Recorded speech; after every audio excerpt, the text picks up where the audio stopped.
তত্ত্বাবধায়ক সরকার ব্যবস্থা প্রসপেক্টিভ হবে এবং প্রসপেক্টিভ হলে সেটা আগামী নির্বাচনের থেকে কার্যকর হতে পারে। তাদের স্ব জায়গা থেকে যুক্তিতর্ক উপস্থাপন করেছেন এবং সবার যুক্তিতর্কের উপসংহার হলো তত্ত্বাবধায়ক সরকার ফেরা উচিত, তত্ত্বাবধায়ক সরকার গণতন্ত্রের জন্য সহায়ক, তত্ত্বাবধায়ক সরকার ব্যবস্থা সংবিধানের মৌল ভিত্তি যে সেই ভিত্তির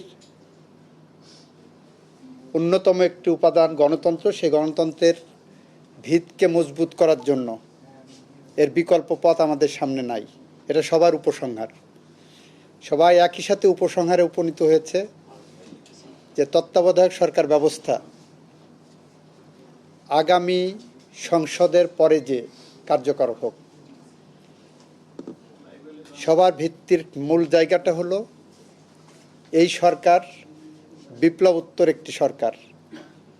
এই সরকারে যারা আছেন তারা বিপ্লবোত্তর সময়ে বাংলাদেশকে একটি নির্বাচনের দিকে নিয়ে যাচ্ছেন বিপ্লবের আকাঙ্ক্ষা পূরণের মধ্য দিয়ে।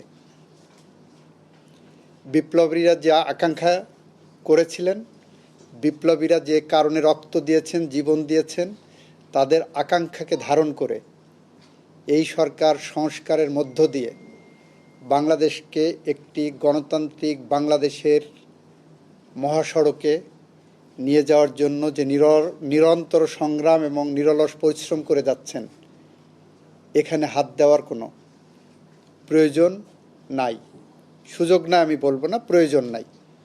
সুতরাং এই সরকারকে কন্টিনিউ করে সামনে নির্বাচন করার পর তত্ত্বাবধায়ক সরকারটা ব্যবস্থাটা আগামী নির্বাচনের পরে কার্যকর করা হোক বলে সবাই কম বেশি এই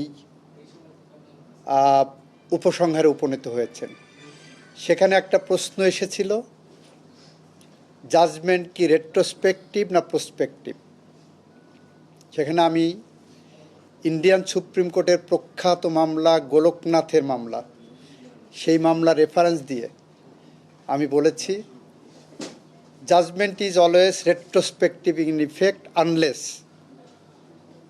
court gives prospective effect. Law is always prospective unless Parliament gives retrospective effect. এটা হলো মূল তত্ত্ব।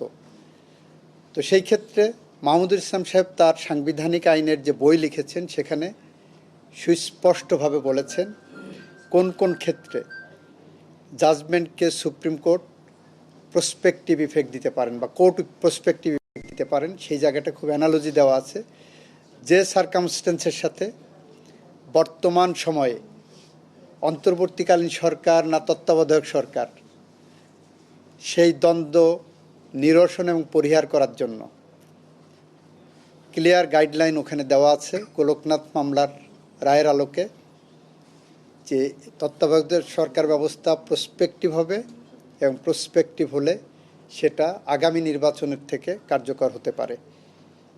এটাই আমাদের আন্ডারস্ট্যান্ডিং। এখন আদালত সাবমিশনগুলো কিভাবে নিয়ে ওনারা কিভাবে দেবেন এটা ওনাদের ব্যাপার।